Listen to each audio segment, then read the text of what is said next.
A'udzu billahi minasyaitonir rajim. Bismillahirrahmanirrahim. Assalamualaikum warahmatullahi wabarakatuh. Innal hamdalillah nahmaduhu wa nasta'inuhu wa nastaghfiruh wa na'udzu billahi min shururi anfusina wa min sayyiati a'malina may yahdihillahu fala mudhillalah wa ma yudlil fala hadiyalah. Asyhadu an la ilaha illallah wahdahu la syarikalah wa asyhadu anna Muhammadan abduhu wa rasuluh alladzi la nabiyya ba'dah. Allahumma shalli wa sallim ala nabiyyina Muhammadin wa ala alihi wa sahbihi wa man tabi'ahum bi ihsanin illa yaumiddin. Qala Allah Ta'ala fil Qur'anil Karim, A'udzu billahi minasyaitonir rajim. Bismillahirrahmanirrahim. Wa idz qala Ibrahim, ya bunayya inni ara fil manam anna azbahuka fanzur madza tara. Shadaqallahul azim. Hadirin jamaah subuh Masjid Al-Manar yang sama-sama dirahmati Allah Subhanahu wa taala. Alhamdulillah biiznillah atas izin Allah pagi ini kita bisa kembali bermuajahah bersilaturahmi untuk sama-sama mengkaji ayat-ayat Allah yang mudah-mudahan dengan ini semua semakin menguatkan nilai-nilai keimanan di dalam dada kita, semakin mampu menghantarkan kita menjadi pribadi-pribadi yang semakin dekat dengan Allah. Wabil khusus secara pribadi saya berharap bahwa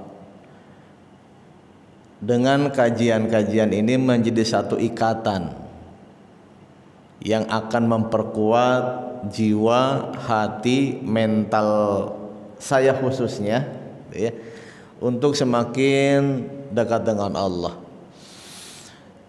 Salawat dan salam mudah-mudahan senantiasa tercurah kepada baginda Rasulullah sallallahu alaihi wasallam sebagai uswatun hasanah kita, sebagai pelajaran contoh terbaik, dan mudah-mudahan kita pun berharap bahwa kita diberikan kemampuan oleh Allah untuk senantiasa mentadaburi dan mengaplikasikan apa-apa yang sudah diperjuangkan.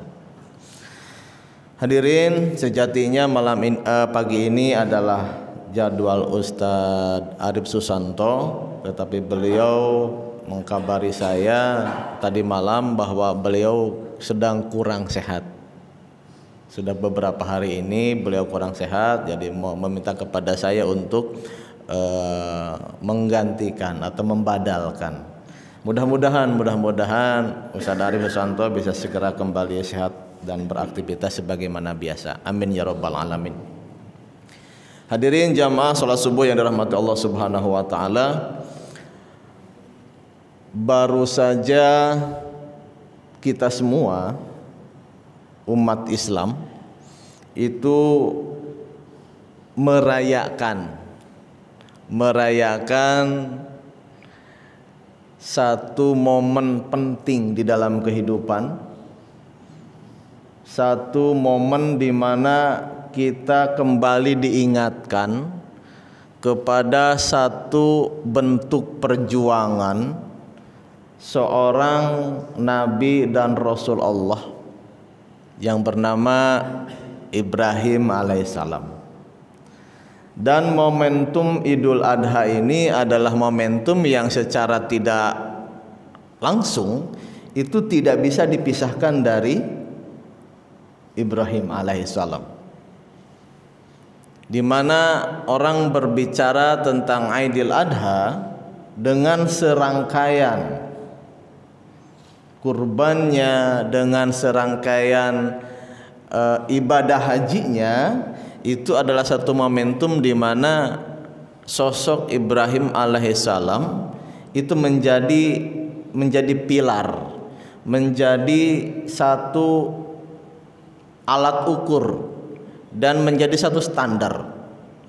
Bahkan dalam perkara-perkara yang kecil sekalipun itu menjadi acuan untuk serangkaian ibadah haji, ya.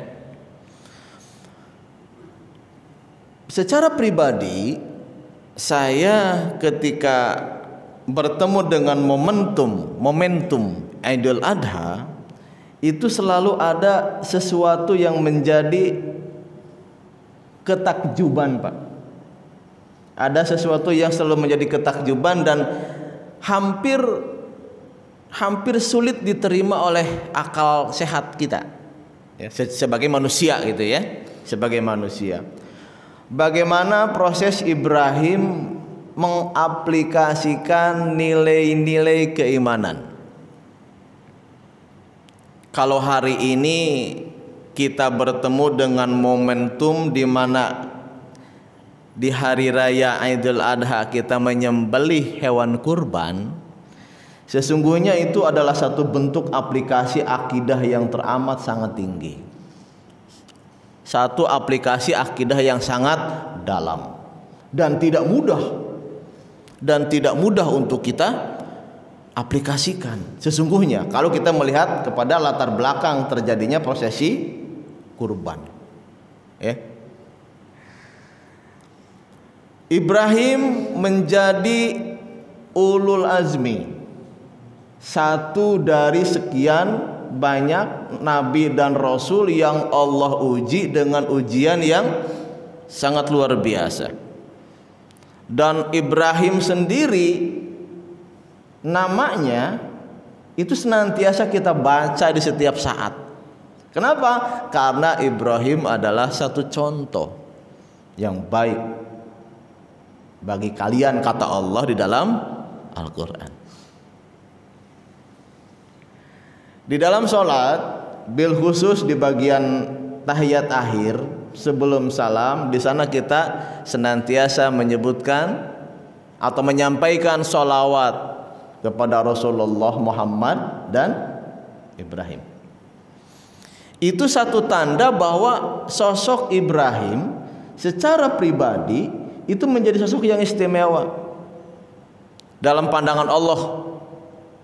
Makanya dalam banyak kesempatan Allah menempatkan Ibrahim sebagai Khalilullah, kekasih Allah. Kenapa? Karena Ibrahim dalam proses perjalanan menguatkan nilai-nilai akidah, proses Ibrahim mempertahankan nilai-nilai keimanan kepada Allah itu menjadi hal yang sangat luar biasa untuk kita hari ini.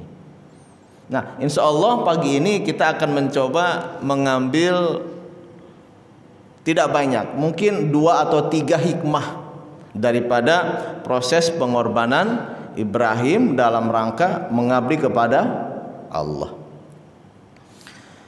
Sejarah mencatat, Pak, Bu, sejarah mencatat bahwa sebelum sampai kepada titik pengorbanan Ismail, jauh sebelum itu Ibrahim pun menghadapi kondisi-kondisi yang sulit ketika mengkondisikan ayahnya. Siapa ayahnya Ibrahim, Pak? Azar. Azar itu seorang tokoh besar yang di dalam kesehariannya membuat patung untuk kemudian disembah oleh kalangan masyarakat saat itu.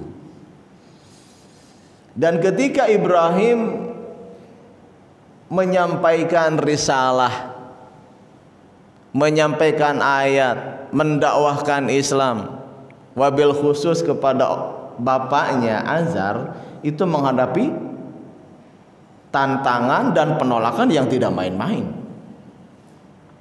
Sampai kemudian diusir, ya, atau menghadapi tantangan-tantangan yang lain.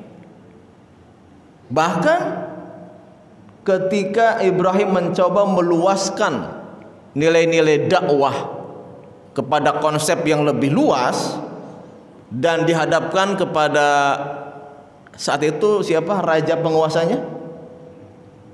Namruz, ya. Itu pun dihadapkan kepada satu kondisi yang tidak mudah. Ketika Ibrahim menghancurkan berhala-berhala sesembahan, ya, saat itu, kemudian alat penghancur atau kapaknya itu disimpan di berhala yang paling besar, itu ya. Kemudian dihukum dan dibakar bahasanya, gitu ya. Itu adalah satu fakta, satu fenomena yang menunjukkan Ibrahim menghadapi satu kondisi yang sangat luar biasa di dalam dakwahnya. Itu jauh sebelum proses kurban, jauh sebelum proses Idul Adha. Adapun hikmah dari Idul Adha yang terjadi kepada Ibrahim pun sama, ujian yang teramat sangat besar. Nah, posisi kita akan mencoba lebih fokus kepada posisi Idul Adha, hal-hal yang berkaitan kepada Idul Adha, ya.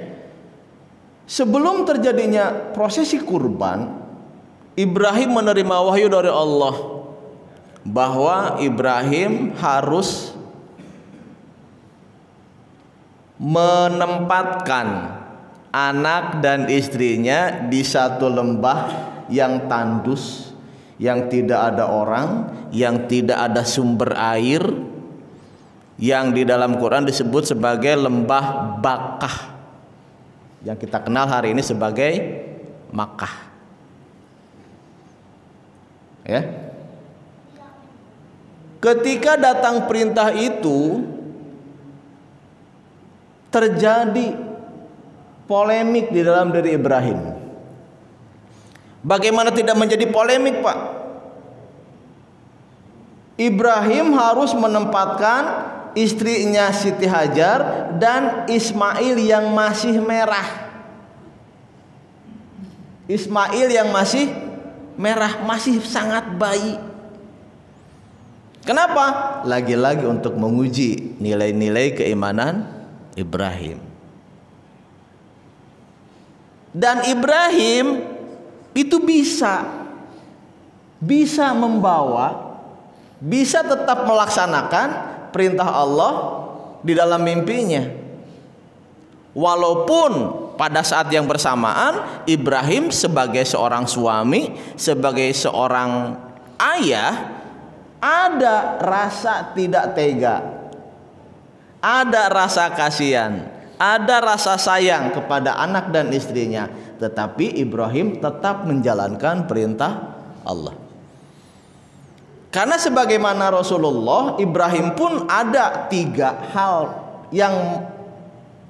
yang menempel, atau 3 hal yang menjadi bahasanya, menjadi sifat dasar. Pertama, sebagai nubuah, sebagai seorang nabi, sebagai pembawa berita, sebagai pembawa kabar berita, sebagai seorang nabi.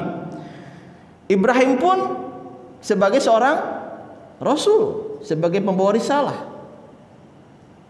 Nah, dalam kapasitas pribadi, Ibrahim pun ternyata ya ada sifat-sifat basyariah sebagai pribadi, sebagai seorang ayah, sebagai seorang suami, sebagai seorang pemimpin keluarga, kepala keluarga. Itu sifat basyariah, sifat yang paling mendasar.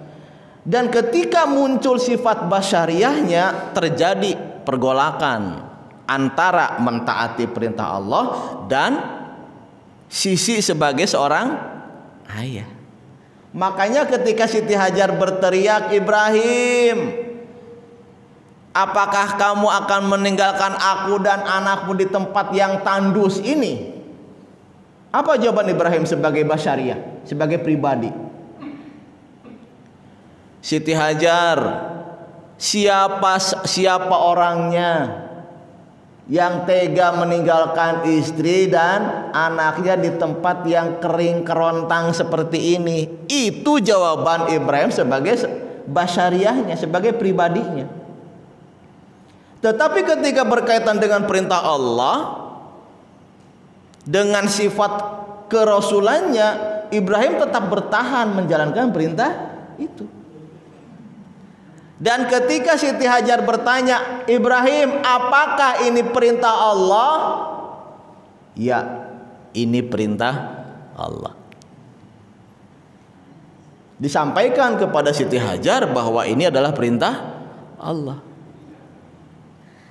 Pak, 3 hikmah dari perjalanan Ibrahim. Pertama, hikmah pertama paling tidak, ada satu bukti kecintaan Ibrahim kepada Allah yang melebihi segala-galanya, bahkan kecintaan kepada anak dan istrinya.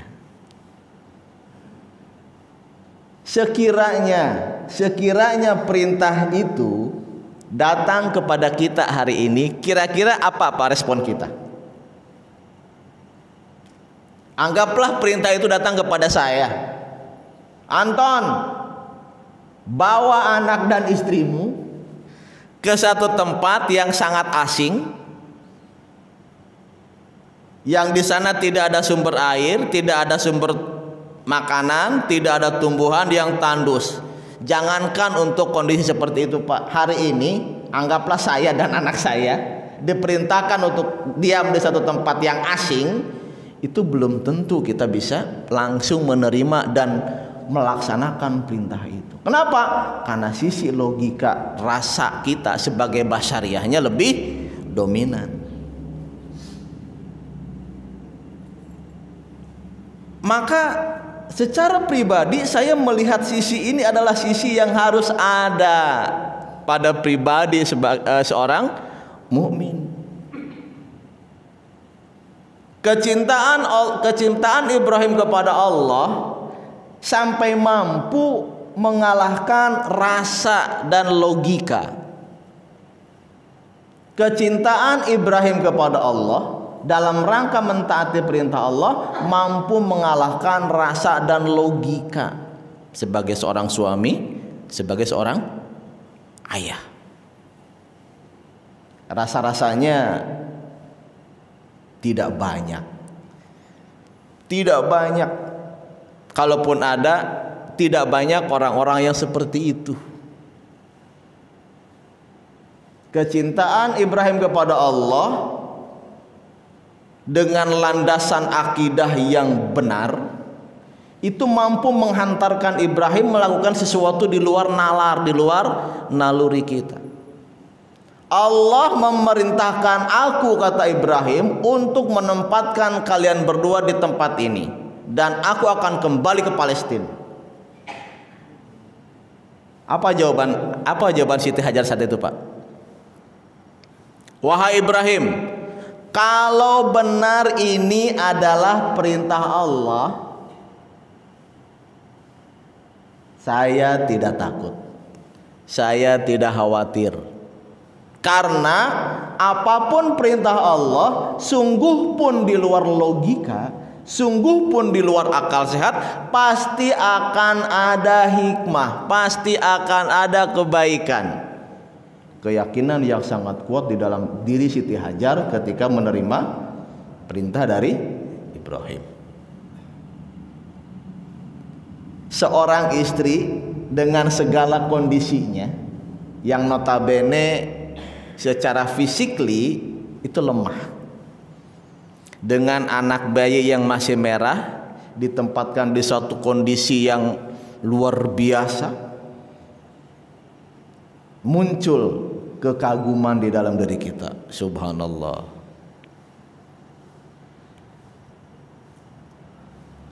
Luar biasa kekuatan akidah Ibrahim dan kekuatan akidah Siti Hajar. Ini kadang-kadang yang seperti nonjok bahasanya lah kalau kata Ustadz Arif, seperti ditempeleng kita dengan kejadian itu. Kenapa? Karena bisa jadi selama ini kita jarang mengkondisikan anak dan istri untuk sampai kepada titik itu. Ada Pak di antara kita yang mengkondisikan keluarga, ya anak dan istri sampai kepada level yang paling tinggi. Kayaknya jarang. Kayaknya jarang. Kita mah kalaupun suatu saat harus meninggalkan anak dan istri di tempat yang layak, sudah kontrakannya, sudah fasilitasnya, sudah uangnya, sudah kenyamanannya, sudah kendaraannya disiapkan, paling tidak kan begitu. Ibrahim mah tidak. Ketika ada perintah, ya sudah laksanakan. Dan hebatnya lagi Siti Hajar pribadi sebagai seorang istri mampu memahami itu. Mampu memahami tugas yang diemban oleh Ibrahim. Tidak protes Pak. Tidak protes. Ketika disampaikan bahwa wahai Siti Hajar, ini adalah perintah Allah, sudah selesai. Dalam arti kalau memang ini perintah Allah, maka Allah yang akan menjaganya. Allah yang akan memberikan solusi-solusi yang terbaik di dalam kehidupannya. Jarang Pak, jarang sekali. Jarang sekali kita menemukan sosok istri seperti itu. Bolehlah kita ujilah kepada istri kita ya di rumah gitu ya. Suatu saat gitu misalnya kita membuat satu skenario, membuat satu sandiwara bahwa ayah akan pergi dalam waktu yang tidak jelas. Ya. Akan ditinggalkan dengan segala kondisi yang ada, tidak diberikan uang, tidak diberikan makanan, tidak diberikan fasilitas gitu. Saya pikir istri kita akan protes, keras bahasanya ya. Ini pelajaran hikmah bagaimana bentuk kecintaan Ibrahim kepada Allah. Dan semua perkara ketika sudah dilandasi oleh kecintaan, oleh akidah yang jelas kepada Allah, maka apapun akan menjadi mudah. Akan menjadi mudah. Akan menjadi ringan bahasanya. Kenapa hari ini kita masih dihadapkan kepada permasalahan-permasalahan yang besar? Karena bisa jadi di sana tidak melibatkan Allah. Karena bisa jadi di sana kita tidak melibatkan Allah secara langsung. Kita lebih percaya, lebih yakin dengan konsekuensi logis bahasanya, dengan hal-hal yang sifatnya logika. Sementara Allah ditempatkan di nggak tahu nomor berapa lah bahasanya ya, sehingga kekuasaan Allah, penjagaan Allah yang maha memberikan rezeki, yang maha menjaga dan maha yang lainnya seringkali kita abaikan karena kondisi kita. Jadi kekuatan akidah yang ada pada Ibrahim dan Siti Hajar menjadi pelajaran kita bahwa toh semuanya juga pada akhirnya akan kembali kepada ketentuan Allah. Itu yang pertama, hebatnya akidah yang dimiliki oleh Ibrahim dan Siti Hajar dalam rangka melaksanakan perintah Allah. Pupus semua logika, lumpuh semua logika. Kadang-kadang disinilah saya, ya Allah, selama ini bisa jadi kita belum mengkondisikan istri sampai di level ini. Jangankan level inilah bahasanya, di level yang sedikit sedikit agak-agak tega bahasanya, itu kita akan sangat berat. Walaupun itu perlu untuk dicoba. Saya pernah mengalami satu kejadian, Pak. Saya pernah mengalami satu kejadian di mana saat itu saya tidak punya uang. Saya tidak punya uang. Kalaupun ada hanya 5.000 perak, dan itu pun hanya untuk bensin karena saya harus pergi. Tugas lah, ada tugas untuk mengisi tarbiyah. Sementara di rumah, semua anak saya itu dalam keadaan sakit, Pak. Uang tidak ada, Anak semuanya sakit, beras cuman ada 1 liter, itu pun belum ada lauknya. Saya berbicara kepada istri saat itu, Umi, Abi harus jalan. Terus bagaimana di rumah? Subhanallah Pak, subhanallah, saat jawaban istri saya saat itu, sudah, Abi jalan saja. Insya Allah Umi baik-baik di rumah. Umi dan anak-anak insya Allah baik-baik di rumah. Pak, saya sebagai suami, sebagai kepala keluarga enggak tega Pak. Saya tidak tega meninggalkan anak istri saya dalam keadaan sakit, dalam keadaan tidak ada uang, dalam keadaan tidak ada makanan, hanya nasi saja. Tapi dengan bismillah, ya Allah, titip anak istri saya akan melaksanakan tugas, saya akan menjalankan perintah-Mu ya Allah. Karena saya waktu itu harus ke daerah Pamulang. Dengan berat hati Pak, saya jalan berangkat dengan kondisi yang pas-pasan. Sampai di tempat tujuan masih kepikiran anak saya, masih kepikiran istri saya, bagaimana dengan makan mereka, bagaimana dengan obat-obatan mereka, bagaimana dengan segala macam, berkecamuk di dalam pikiran saya. Tetapi ketika yakin bahwa Allah akan memberikan solusi apapun itu bentuknya, dan saya pasrahkan kepada Allah, ketika saya pinjam telepon teman, saya telepon istri saya, Umi, bagaimana keadaan anak-anak di rumah? Alhamdulillah Bi, ada nasi uduk 1 bakul, lengkap dengan ayamnya, lengkap dengan sambalnya, ada juga uangnya. Dari mana? Ya ada aja. Ini satu contoh, satu gambaran. Mungkin saja ini tidak terjadi kepada semua kita, tapi satu hal yang kita yakini bahwa ketika semua urusan diserahkan kepada Allah, maka Allah juga yang nanti akan memberikan solusi. Ini konteks yang paling sederhana.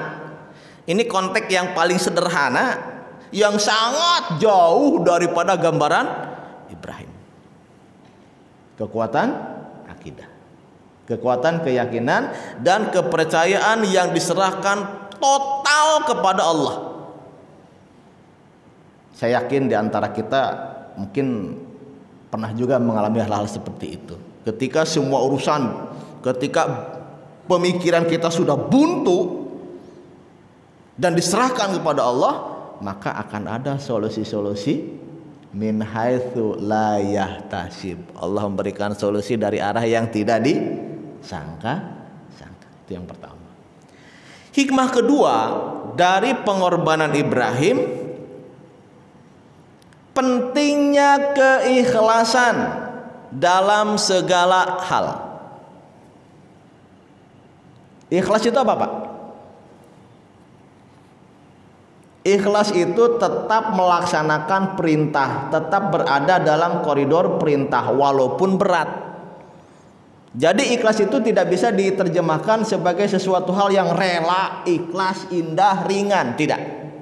Justru karena berat tetapi kita bisa istiqomah kepada perintah Allah, itu ikhlas.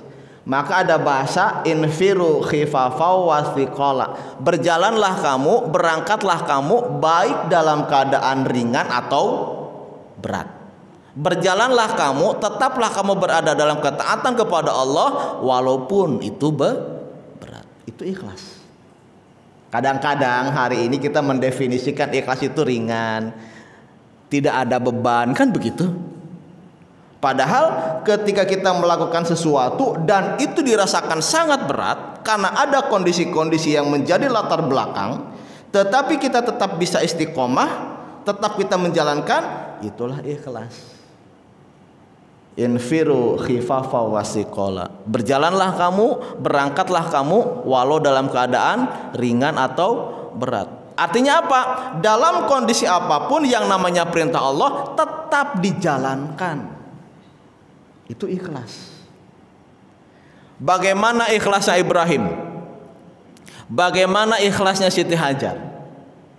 Walaupun kembali kepada pembahasan tadi, bisa jadi dalam logika, dalam nalar itu mereka berat, tetapi tetap menjalankan perintah Allah.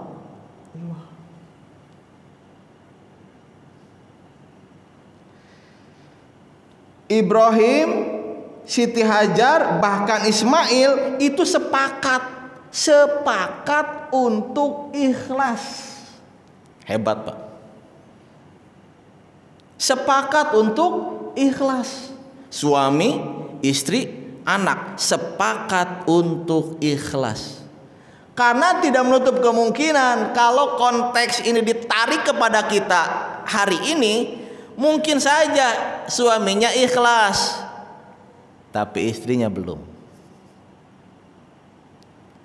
Mungkin saja suami dan istrinya ikhlas karena pemahaman-pemahaman agama yang didapatkan, yang selalu ditarbiyah, tapi ternyata anak belum tentu ikhlas.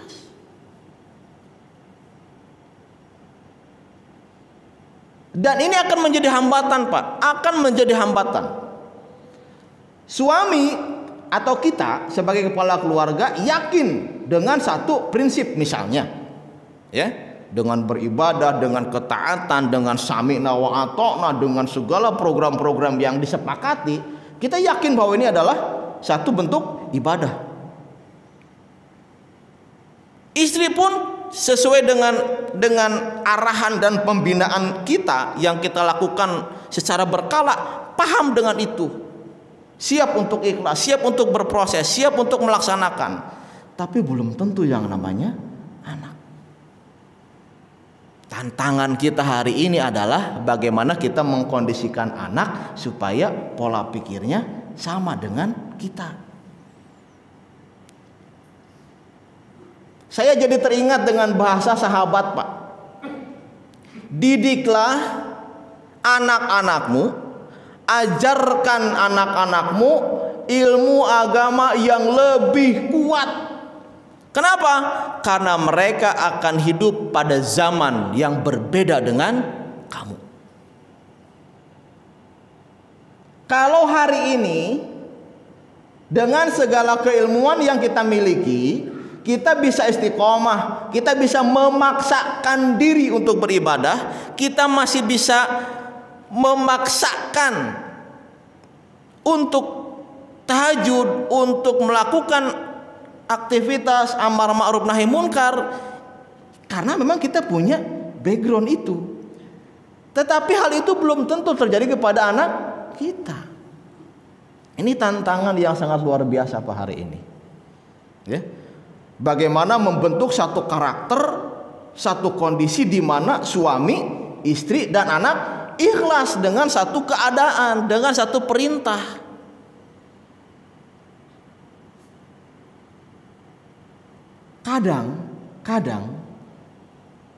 Kadang kita tidak mengerti ini anak harus dengan cara apa diarahkannya gitu loh, supaya sampai kepada titik di mana semua sepakat bahwa ini adalah perintah Allah dan harus dijalankan. Kadang-kadang dibangunkan sholat aja susah Pak ya anak-anak kita hari ini ya.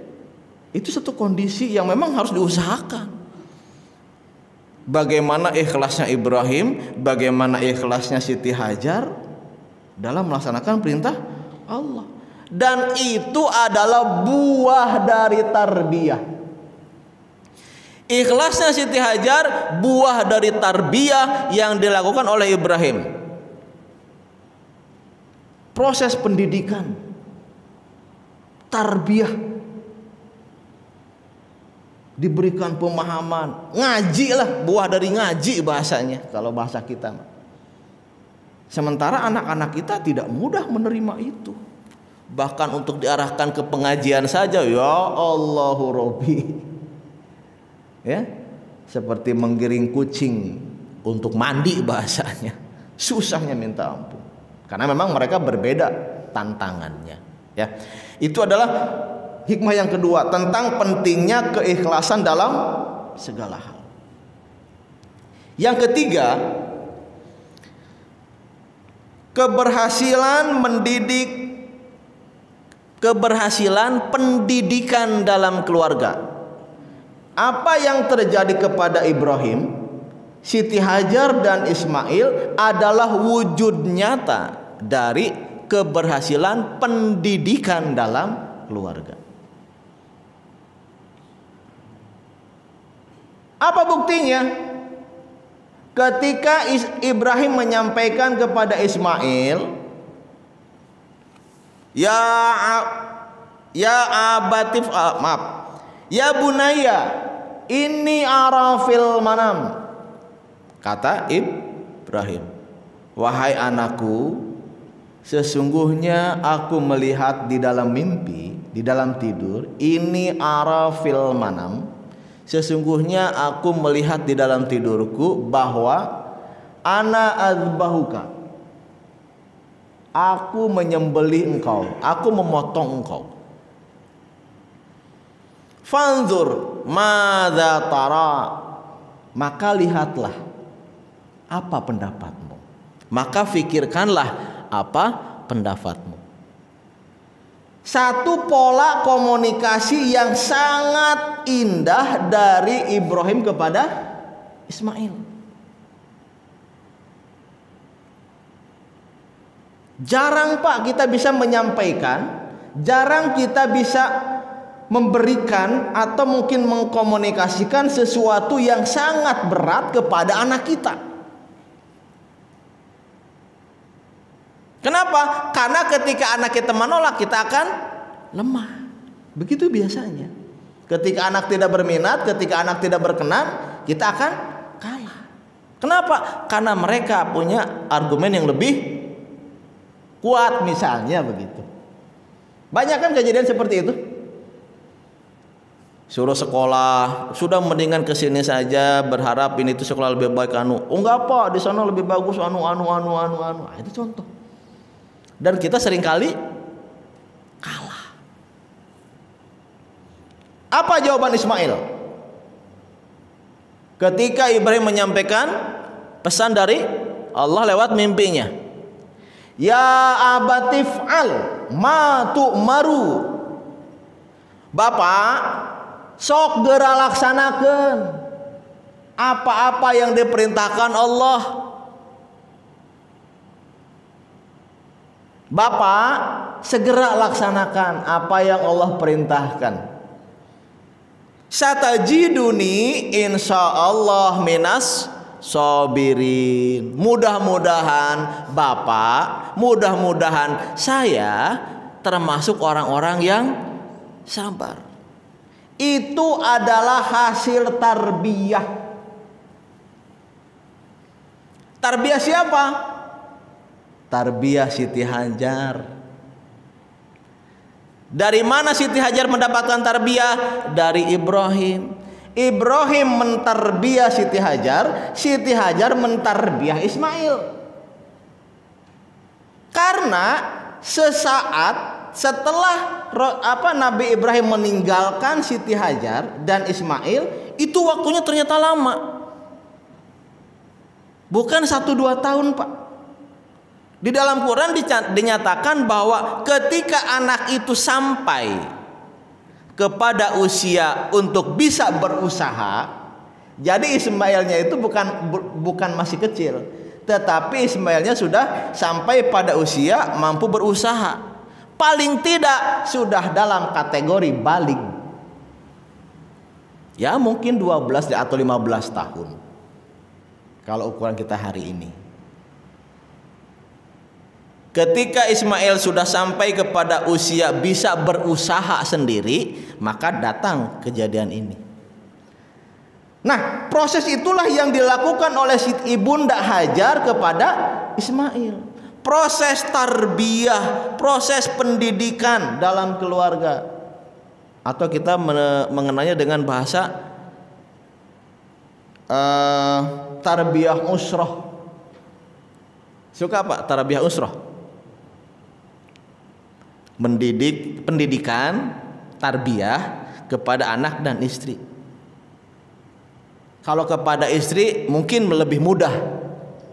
mengarahkannya. Kenapa? Karena visi misinya jelas, sama dengan kita. Pengen anak yang lebih soleh, pengen anak yang lebih rajin, pengen anak yang gimana-gimana. Tapi kalau proses tarbiyah usroh ini disampaikan kepada anak, seringkali mendapatkan hambatan. Sekalinya ngumpul sambil main handphone, sekalinya ikut sambil manyun. Kenapa? Berbeda cakrawala berpikirnya. Tapi itu dengan sukses dilakukan oleh Siti Hajar. Maka hikmah Idul Adha untuk kita hari ini paling tidak bagaimana kita membentuk satu akidah yang benar dengan proses tarbiyah juga sebagai landasan kecintaan kepada Allah.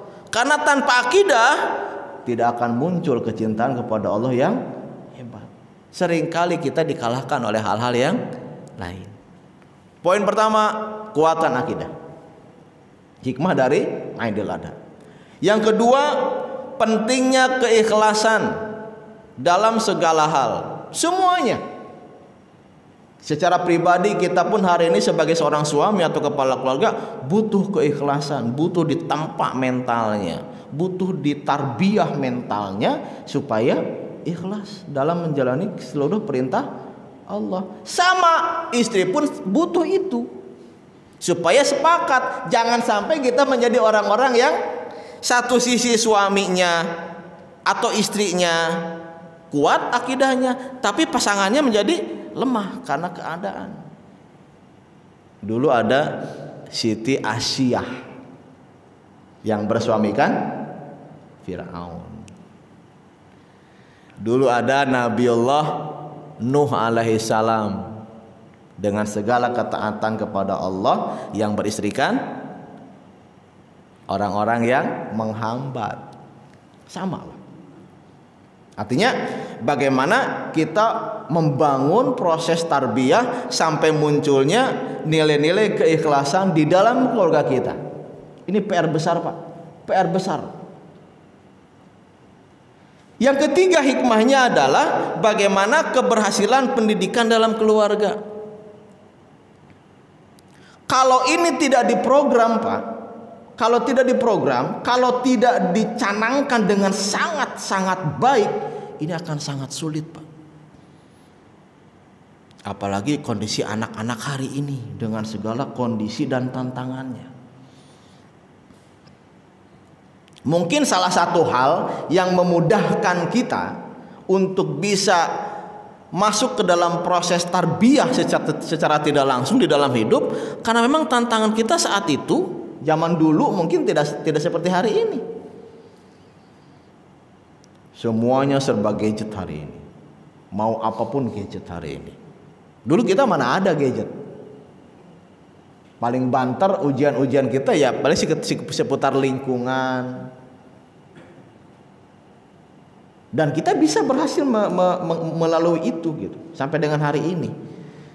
Kalau tidak ada proses, kalau tidak ada pencanangan, rencana yang baik dalam proses tarbiyah, khawatir kemudian anak-anak kita tidak seperti kita. Secara pribadi saya sangat takut dengan kondisi itu. Sangat takut dengan kondisi itu. It's okay, ayahnya seorang ustadz misalnya, ya, seorang alim, seorang ulama. Tetapi ketika tidak membuat proses, project, rencana, planning ke depan untuk anak-anak, maka sangat sulit, Pak. Saya punya satu kejadian cerita, mungkin pernah disampaikan dulu. Di kampung itu ada seorang ustadz, beliau punya pesantren. Punya pesantren, walaupun kecil lah bahasanya ya, pesantren di kampung. Tapi wallahu alam bagaimana ceritanya, itu semua anaknya, empat-empatnya tidak ada yang benar. Yang laki-laki 3 jadi orang pemabuk, yang perempuan 1 ya jadi perempuan yang kurang bagus lah bahasanya ya. Padahal itu dari lahir di tengah-tengah keluarga yang kuat nilai-nilai agamanya. Seorang kiai lah bahasanya. Sampai ketiga anaknya yang laki-laki itu meninggal dalam keadaan yang sangat tragis. Dalam keadaan mabuk, bawa motor, nabrak jembatan, meninggal. Ini menjadi satu contoh, menjadi satu ibroh untuk kita bahwa didiklah anak-anak kita, didiklah keturunan kita dengan akidah yang benar. Kenapa? Karena mereka akan hidup pada masa yang jauh lebih sulit daripada kita, yang berbeda dengan kita. Tantangannya, kondisinya, lingkungannya, pergaulannya. Maka hikmah dari pelajaran Aidil Adha atau sosok dari Ibrahim alaihissalam itu menjadi satu bekal untuk kita dalam rangka bagaimana membuat generasi-generasi yang lebih baik. Paling tidak minimal samalah dengan kita hari ini. Minimal sama dengan kita hari ini. Walaupun tidak lebih baik bahasanya, tapi minimal sama dengan kita. Apanya? Ibadahnya, ikhtiarnya, ikhlasnya. Itu harus. Maka ada bahasa dalam setiap doa, Rabbi ij'alni muqimas shalah wa min dzurriyyati. Ya Allah, jadikan kami dan anak cucu kami orang yang tetap mendirikan sholat.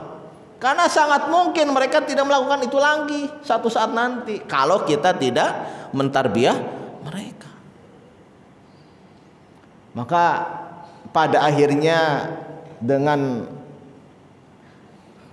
hikmah Aidil Adha, dengan hikmah perjalanan Ibrahim, mudah-mudahan paling tidak kita minimal punya progres ke depan.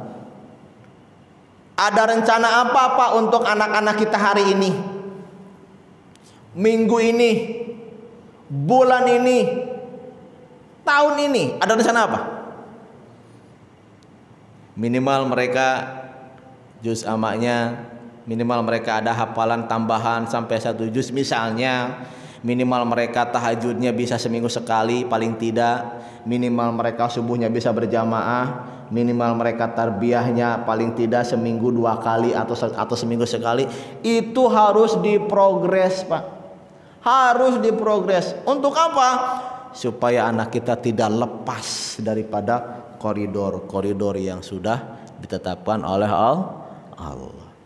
Mudah-mudahan Allah memberikan kemampuan kepada kita untuk bisa melahirkan generasi-generasi yang terbaik. Insya Allah itu saja yang bisa disampaikan. Kurang dan lebihnya mohon maaf.